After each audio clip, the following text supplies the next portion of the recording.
empezó a cocinar y bueno, ya en el 2017 fue la primera vez que vimos la clase de inflamasomas. Entonces, es un tema relativamente nuevo en el en inmunología, en algunos de estos descubrimientos. Eventualmente va a empezar a adquirir matices importantes porque van a empezar a haber fármacos que traten de regular lo que son los inflamasomas. Entonces va a ser importante que es un inflamasoma, que tampoco es cosa del otro mundo entenderlo, pero para que no los agarren desprevenidos, pues vamos a ver la clase de inflamasomas y a jugar nuestros cajuts que estaban pendientes. Bueno, entonces, inflamasomas. Vamos con este tema. Para poder poner en contexto, pues, básicamente lo que es un inflamasoma, yo les recordaría que las células tienen como receptores en su superficie. Tienen formas de reconocer PAMPs. Y estos receptores para PAMPs son de muchos tipos. Recordarán que hay algunos que están en la superficie. También tenemos receptores tipo TOL, que están dentro del citoplasma.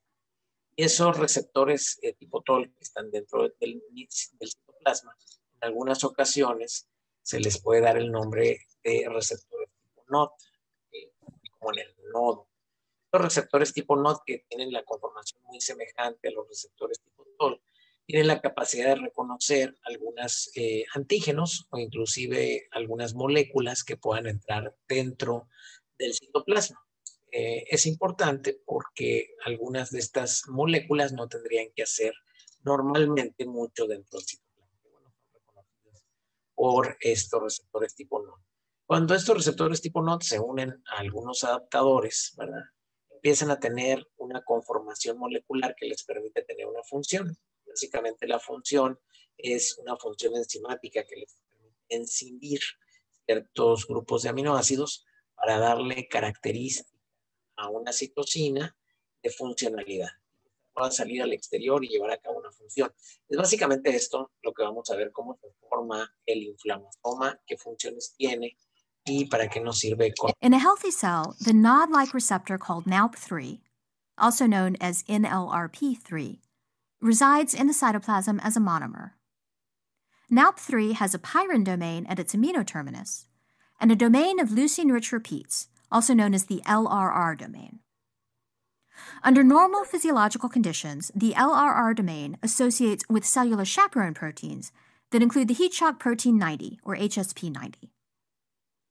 When cells are injured or put under stress, the integrity of the plasma membrane can be compromised, and potassium cations can leak from the cytoplasm. For reasons that aren't exactly clear, the efflux of potassium from the cell triggers a dissociation of HSP90 with the LLR domain of NALP3 and produces a free monomer of NALP3 in the cytoplasm. Free monomers of NALP3 are able to form dimers. In a manner reminiscent of TLR signaling, the dimerization of NALP3 brings the two pyrin domains into close proximity with one another. In this orientation, the pyrin domains of NALP3 serve as an efficient recruitment platform to attract and bind an adaptor protein called PyCard. The adaptor protein PyCard resides in the cytoplasm in association with an inactive form, or proenzyme, of caspase-1. PyCard associates with pro-caspase-1 through the interactions between their card domains. In this conformation, pro-caspase-1 is maintained in an inactive state. When PyCard is recruited to the NALP3 dimer, their conformations are altered. At the same time, pro-caspase-1 molecules are brought into close proximity with one another.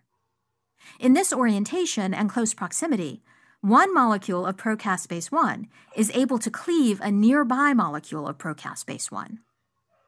This cleavage results in an active caspase-1 molecule, which in turn can then cleave other pro-caspase-1 molecules. This complex of NALP3, PyCard, and pro-caspase-1 is called the NALP3 inflammasome, and its activation leads to the generation of active caspase-1. Active caspase-1 molecules attack the inactive pro-protein forms of the cytokines IL-beta and IL-18 that reside in the cytoplasm. Activated caspase-1 cleaves these inactive proforms and releases the active cytokines.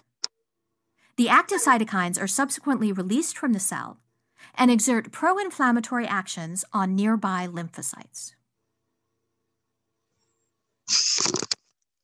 Entonces vamos a ver esta explicación del DNA-Way, pero paso por paso, porque evidentemente aquí aparecieron muchas moléculas que ya ustedes habían visto en patología, que ya las conocíamos. Efectivamente, las caspasas son proteasas y son las que están involucradas en los procesos de muerte celular, de apoptosis. Sin embargo, no es solamente la función de apoptosis de las caspasas. Hay algunas caspasas que también pueden romper enlaces de proteínas, sobre todo a nivel de los grupos de aminoácidos para volverlas activas. Estas caspasas tipo 1 son activadas exclusivamente por los inflamasomas y no tienen nada que ver con el proceso de apoptosis. Ya sabemos que las vimos en ese proceso, pero hay muchas enzimas que forman parte de este grupo de caspasas. Y esta tiene una función de darle actividad a las procitocinas. Hay algunas interleucinas que están en manera, por así decirlo, inactivas dentro del citoplasma y solamente van a adquirir actividad una vez que las caspasas les rompan algunos enlaces, por así decirlos, y les permitan salir al exterior para cumplir.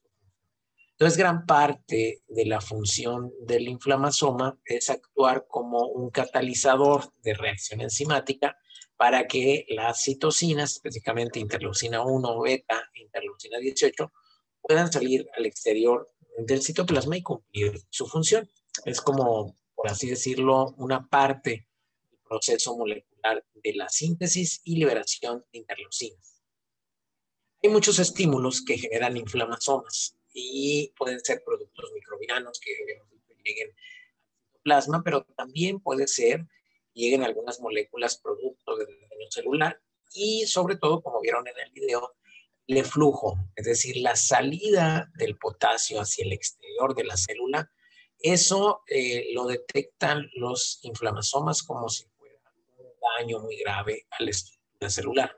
Algo malo estuviera pasando y se activan inmediatamente para producir. ¿Qué productos microbianos pueden dar lugar a la activación de los inflamasomas? Pues las flagelinas de lo que serían las bacterias gram positivos, el dipeptido uramil, también los gram positivos, los lipopolisacáridos bacterianos de los gram negativos, algunas toxinas formadoras de poros liberadas por parásitos y el RNA viral y el bacteriano. Como ven aquí, RNA viral. De hecho, es otra vez el lugar común. Volvemos a lo mismo. COVID-19 es una de las infecciones que más genera activación de inflamación. Pero no solamente los patógenos pueden activar inflamasomas, sino también aquellas moléculas producto del metabolismo intermedio de algunos productos que se pueden acumular normalmente, o cosas que se generan durante el metabolismo normal o durante una adquisición de productos minerales que no tendrían que hacer nada en nuestro organismo. Es decir, nosotros no comemos asbesto, no tendría que haber asbesto en nuestras vías respiratorias, pero dado que algunas personas trabajan en algunas cementeras y no utilizan protección adecuada, se les puede acumular en algunos mineros asbesto y sílice en las vías respiratorias. Esto genera gran activación de inflamación. Urato monosódico, producto del metabolismo de las proteínas, se puede acumular, pirofosfato de calcio y colesterol. Entonces, como verán, algunas sustancias cristalizables que pueden ser hasta cierto punto productos normales de moléculas que pueden haber en nuestro organismo o moléculas externas que no tendrían nada que hacer ahí, pues son catalizadoras también en la formación de inflamación. Algo más, el ATP extracelular también puede llegar a formar inflamación. ¿No? Esta liberación de energía generalmente se produce cuando alguna célula explota, cuando hay alguna energía que se libera como la degranulación de neutrófilos, basófilos, y mastocitos. Y aquí vemos entonces el proceso básicamente de inicio de la formación de un inflamasoma que proviene a través de la activación del receptor tipotol. Ese receptor tipotol normalmente, independientemente de que esté involucrado en la formación de inflamasomas o no, De por sí, cuando se activa, por ejemplo, con el polisacárido bacteriano, que decimos el receptor tipo 4, que reconoce al hipopolisacárido bacteriano, hay una serie de cambios conformacionales en las estructuras que están aquí que se pueden fosforilar. El CITAM, que tiene el receptor 4 de tipo TOL, que terminen con la formación de un factor de transcripción nuclear, en este caso, el factor de transcripción nuclear kappa beta, que tiene la capacidad de entrar al núcleo y, ya saben, liberar o hacer un cambio epigenético para que haya una acetilación, se abra la histona y se lea la información necesaria para producir tanto interleucina 1, pero también receptor tipo NOD con residuospirina. El receptor tipo NOD con residuospirina es básicamente la primera parte de la formación de las proteínas que van a dar lugar a lo que sería la estructura conocida como inflamasoma. Estas estructuras, en un momento determinado, requieren de un proceso de desubiquitinización. Ya recordarán ustedes que cualquier proteína que sale del citoplasma y que no va envuelta en el aparato de Golgi, pues es reconocida por la ubiquitina, y si no es protegida por la ubiquitina, permite a un proteosoma destruirla. Entonces, la misma activación del receptor tipo TOL permite quitar la ubiquitina de la proteína para que pueda en un momento determinado tener actividad. En algunas ocasiones pueden entrar dentro de la mitocondria y también salir. Pasan de estados previos por medio del efecto de la procasfasa 1 a formar dímeros de unión. Se fijan aquí, van formando esos monómeros, se van acumulando estas proteínas de manera de estructuras, como por así decirlo, como legos. Se les van uniendo también las proteínas que no tienen actividad en este momento. Acuérdense que van a adquirir actividad las propias pasas cuando el inflamasoma esté completo. Entonces, es como una activación, se van uniendo estos residuos de proteínas, que van a contener, decíamos, diferentes aminoácidos, entre ellos una puntita de pirina, pero también tienen estructuras tipo CART, que son estructuras básicamente de soporte de la molécula. Es decir, varios procesos que inician con la activación de un receptor tipo TOL van a ir dando lugar a la formación o conformación estructural de lo que conocemos como el inflamasoma. Otro mecanismo importante, por ejemplo, en la formación de inflamasomas, es la presencia de especies reactivas del oxígeno, secundarias obviamente, ya sea a una lesión celular, por daño a la mitocondria, ¿verdad? Y que lo habíamos visto también en lo que sería la apoptosis.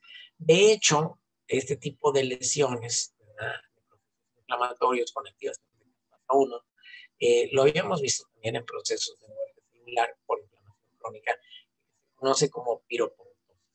Y la piroptosis es básicamente la muerte celular secundaria a procesos infecciosos que generan inflamación crónica y con liberación de mediadores de la inflamación. Bueno, ahí están bien involucrados los inflamasomas. El descubrimiento, ¿verdad?, de que algunas sustancias de tipo cristalizable, como ya habíamos visto, los uratos, pueden ser catalizadores de formación de inflamasomas, va permitiendo entender por qué el ácido úrico acumulado, por ejemplo, en las personas con gota, genera tanta inflamación. Y esto es básicamente porque activa la formación de inflamasomas y estos permiten, a su vez, ir liberando citocinas proinflamatorias, como la interleucina 1. La gota, pues, es muy dolorosa, se puede acumular en las articulaciones. Y en base, ¿verdad?, a estos entendimientos se han ido formando, ¿verdad?, algunos antagonistas de interleucina 1 que después permiten en un momento determinado controlar las crisis de gota. Aunque realmente todavía estamos lejos de llegar a eso, seguimos utilizando la colchicina en la mayor parte de pacientes para disminuir el proceso inflamatorio y la indumentación. Pero existen algunos síndromes asociados o síndromes periódicos asociados a la criopenia. Y son básicamente un grupo de enfermedades en los que el paciente, básicamente sin ninguna causa, de repente presenta fiebre, ¿no?, y inflamación. Luego puede pasar un cierto tiempo, 3, 4 días, y se le quita, sin antibióticos, sin nada. Puede pasar 15, 20 días, un mes, no tiene nada, y luego de repente otra vez fiebre. Se les hacen todos los estudios para ver si no tiene tuberculosis, alguna leucemia, lo que sea, nunca se encuentra nada.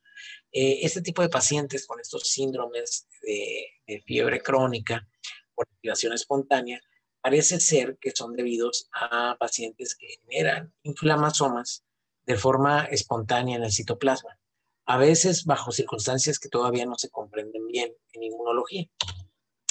Aquí hay unos síndromes asociados a la criopirina.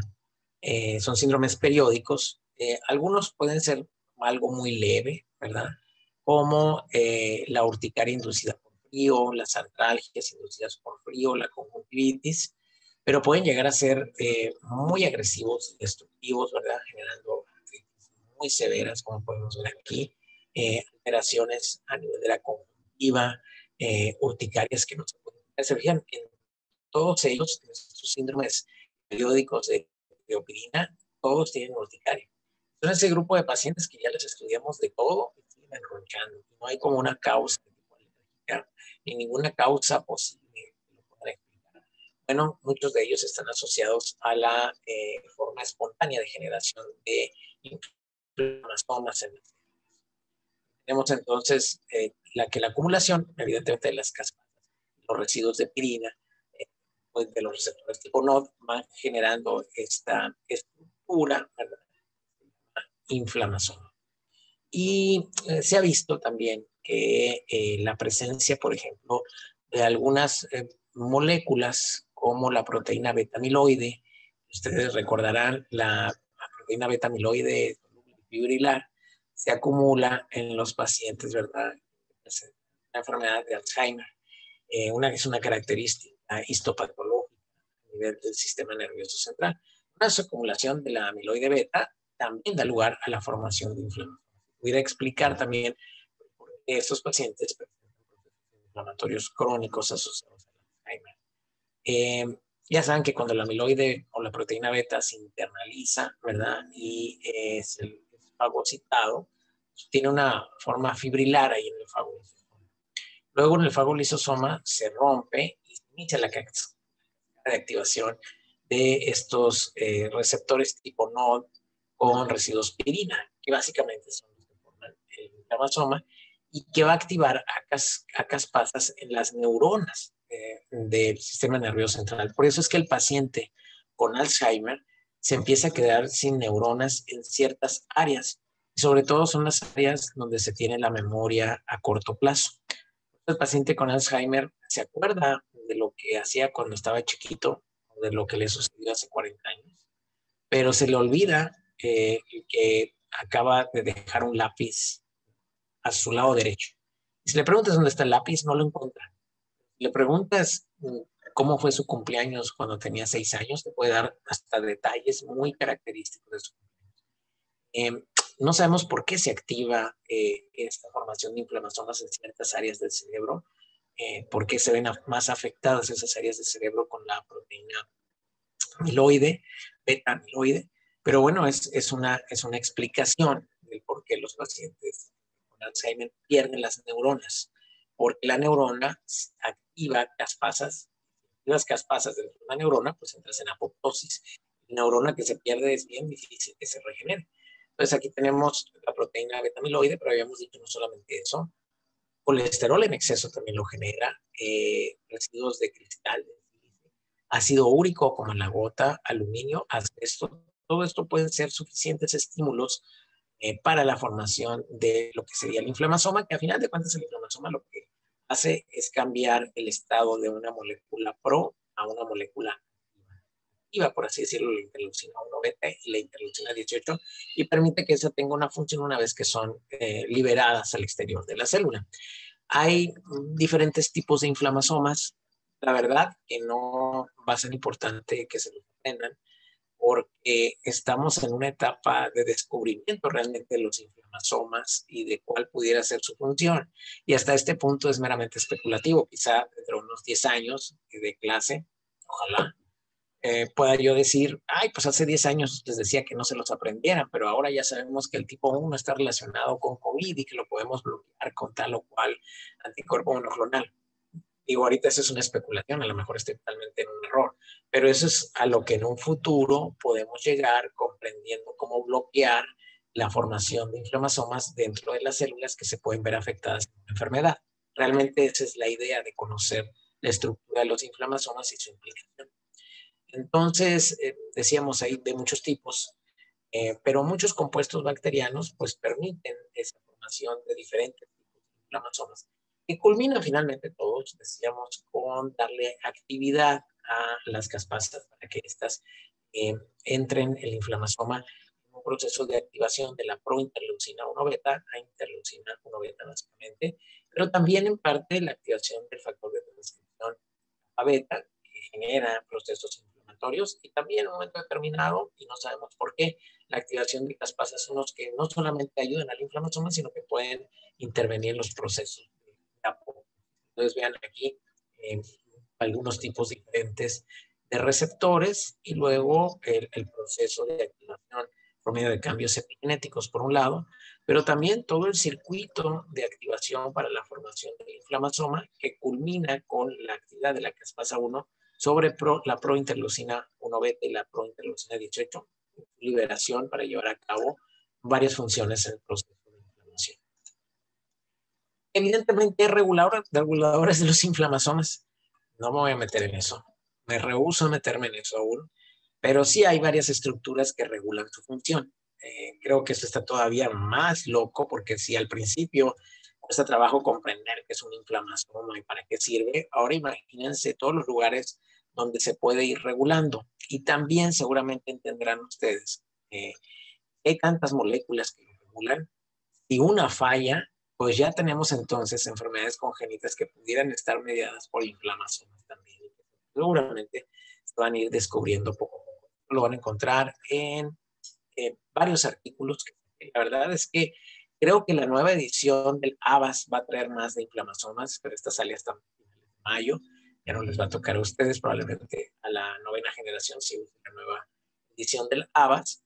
Pero bueno, hay muchos artículos recientes acerca de los inflamasomas, qué son, cómo funcionan y qué medicamentos están en desarrollo, en investigación para poder modular la respuesta. La ABAS trae en el capítulo 4 algo de inflamasomas de la página 66 a la 71. Bueno, fue una clase evidentemente rápida. Vamos a pasar a nuestros